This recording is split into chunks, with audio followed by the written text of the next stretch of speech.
Hey, I need a moment of your time. Quick, fast. It's not going to take me that long. Sometimes when I wake up in the morning, with books in my head. And this morning I woke up with The Giving Tree by Shel Silverstein. It's one of my favorite stories. And it's a story about a little boy that found favor with a tree. And this tree loved this little boy. And the little boy would go to the tree and he would say, "Let's play." And the tree would sway and the tree would let the leaves come down and he would pick the leaves up and he would make a lion's mane. And when the boy got hungry, he dropped apples and the little boy would pick up the apples and he would eat the apples. And then when he got tired, he said to the tree, "I'm tired too." And the tree said, "Well, lean on me, and I'm going to give you rest and my shade is going to block the sun." And so the little boy said, "Hey, I'm hungry again." So the tree dropped down apples and he picked up the apples and he ate it. And the little boy went away. And when the little boy came back, he said to the tree, he said, "You know what? I don't want to play. I want to make some money and I'm older now." And so the tree said, "Okay, well, pick up my apples, gather them and go sell them and that'll give you money." So the little boy went away for a long time and the little boy came back and he said, "You know, I don't want to play and I'm not hungry. I'm making money, but I want to get a wife and I want to get a family and I need to build a house. I have to prepare for my family."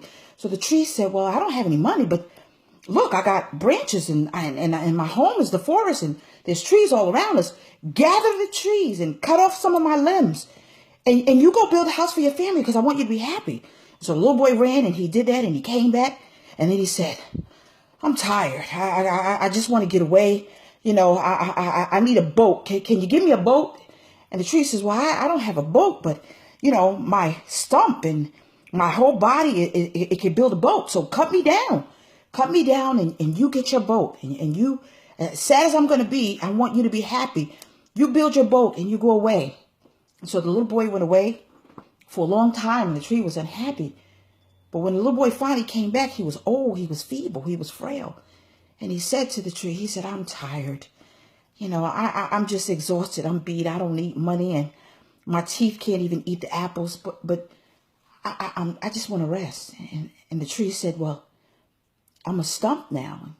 And you've taken all I had. I only got a stump left. Your knees are feeble. Sit down and let me give you rest." And the little boy sat down and he rested. Mothers are that tree. Wives are that tree. We give and we give and we give until there's nothing left. The funny thing about the story is, as I begin to flip through the pages when I begin to read it to my children as they were babies, nowhere in that story did I hear or read where the little boy nurtured the tree. The little boy didn't put fertilizer down. The little boy did not put water down. The little boy didn't ask the tree, "Do you need anything?" That book hit home as I deal with so many women who are just drained. They're drained and the families keep taking and taking and taking and taking and taking till there's nothing left but a little stump. Take a moment today and ask your wife, "Do you need anything? Can I help you?" Children, just take a moment and ask your mom, "Mommy, can I do something for you?" Because the worst thing you could do is just keep taking and taking and taking and not replenishing. The wonderful thing about life is as we become adults, we realize that love is recyclable. You put love in and you get love out. We as women, as Miles Monroe said, we are incubators. You give us something and we'll give it out. You give us heaven, we'll give you heaven. You give us hell, we'll give you hell. You put a seed in us, we'll give you a child. You give us a vision and we'll help you birth it. But the little boy was just so selfish because it's a book about selfishness where he just took and he took and he took and he went away and he disappeared for years. But when he needed something, he came back. He came back to her, but yet she kept on giving and she kept on giving until she became a little stump. And even though she said to him, "I have nothing left," what she had left, she gave it. And one thing about women, we're givers, we're nurturers. We'll keep giving, we'll keep giving. But the person that keeps taking needs to stop and pause and say, "Wait a minute. I got to nurture that thing so she can have something to give me." So many husbands are dealing with women who are angry because you're taking. And what are you putting back into your wife? So that when you come home, you can receive peace. You can receive a meal. You can receive everything that you need.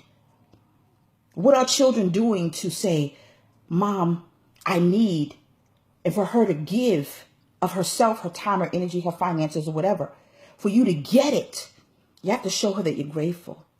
You have to show her that you appreciate her. I know for my mother, God rest her soul, she went home, but when she went home, I remember that she put so much in me that was beautiful that every Thursday she received fresh flowers from me. Every Thursday, like clockwork. I would take her into the store and I would say, don't get one pair of shoes, Mommy. Get all three. Whatever you want, you get it.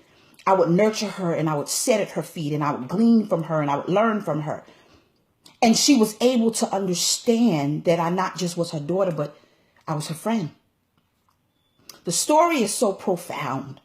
We can learn a lot from children's books. We really can. Because it teaches character. It's a character building process that you put in a child and hopefully it'll stick. But we are the giving trees, women. We give, and we give. And we have people who just take in our family, our husbands and our children. They just take and they take and they take. Because the little boy even didn't say, well, tree, do you need anything? You need me to mow the grass around you, do you? But the tree said, I want you to be happy. Do you realize how strong it is for women to sacrifice themselves? I was speaking to a girlfriend the other day, and I'm going to let you go. And she said that she watched her mother feed everybody, but she never ate. She watched her mother do things, but she didn't do. Because Mommy had counted the pennies to make sure that they ate. And even though she sacrificed it because she didn't have. I remember even as a little girl, I shared the story, and my mother could not afford all of us to have McDonald's at the same time because even though my father worked and he made good money, there were times when she had to budget. And one time she took us to McDonald's on Fulton Street and she bought one Big Mac and she had 4 children and she cut the Big Mac in 4s and got a large fry and she gave us a little bit of the French fries, a large soda and poured us a little bit. And since we were children and babies, that was enough. And she would sit back and she would just watch us eat and she would smile because she was giving us something. One thing about women, we give because it makes us happy. But we're not to be taken for granted because we do that, because God has given us that ability. Understand the story of Adam and Eve. Adam had, Eve received. And so if you're a husband, please understand that your job is to replenish your wife. If you're a mother, your children's job is to replenish you. Don't wait for your birthday, holiday, Christmas. Nah. That's fine. But get a replenishment day and tell your children, even if they're small, they don't know. Today, you're going to do the dishes. Today, Mommy needs a break. Today, we're going to give you a coupon. And that coupon is to rub Mommy's back. Because sometimes children don't know. But when children get older, don't allow them to drain you dry. Don't allow your husband, hopefully if he's smart, he'll get this message and say, it's time for me to replenish my wife. The Giving Tree is a wonderful story. I admonish you all to get it if you've never heard the story. And if you've heard the story, apply it. I admonish couples to get it and read it to each other. That's what I would do if I was counseling couples. Read The Giving Tree to each other so that you won't be selfish and you'll realize that your husband or your wife needs replenishment. Women specifically. We need to be replenished. And it's not about sex. Sex is a wonderful thing. You're married, have lots of it. However, when your wife is tired, she won't even tell you because she doesn't want to rattle your feathers. But be man enough to realize it is my job to replenish her. Baby, what you need me to do? Stop by a mall, pick up flowers, get her a card. Tell her every day, thank you. Speak life into her. That makes her feel good. Believe it or not, she's waiting for you, attaboy. She's waiting for it. Pray over her. Get her favorite meal or her favorite cupcake or cookie. When I was married, I remember that I was married before I married Calvin. But I would do something. I would take Hershey Kisses and I would stick them on the seat of my husband at the time. He didn't appreciate it, and that's why we divorced. Oh. However, it is very imperative that you not take your spouse for granted because he and she are together as a unit. And the wife is that giving tree. And she's given and she's given.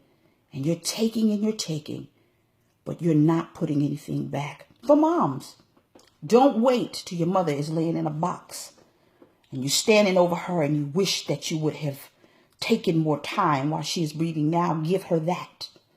Give her time and give her her attaboys and call her up and say, Mommy, I love you. That's one thing when my mom was stuck in the grave. I didn't have that guilt because, I did the most miraculous job. She used to tell me, you're my friend. And I speak highly of her now because she influenced me to be a great mom and to be a better wife even. And so she taught me. And so therefore I'm teaching everyone that I know. And so don't wait for mommy to be in a box to tell her, you know what? I love you. What issues you have even with your mother, get them out of the way. Because she has been that giving tree. And you might not understand that, but when she wants to give you and she doesn't have, it's because she budgeted her money to make sure you had a roof over your head and that you guys can eat. And so when she says no, it's not that she's saying no. She might be mad because she wants to give it to you, but she can't. But she does it in another way. You might be too selfish to realize that.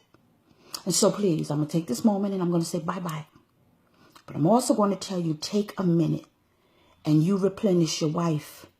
And your children should replenish you. Children, replenish mommy. Because mommy is the giving tree. And over the course of time, she's going to be that little stump. And it will be unfortunate if you have to look over mommy in a box and say, I wish I would not have just taken so much from her, but given her something. Because there's going to be a time when you're going to call her. And God forbid she won't be able to call back. I know the experience. So don't wait for Mother's Day. Don't wait for Christmas or birthday. You acknowledge the woman in your life.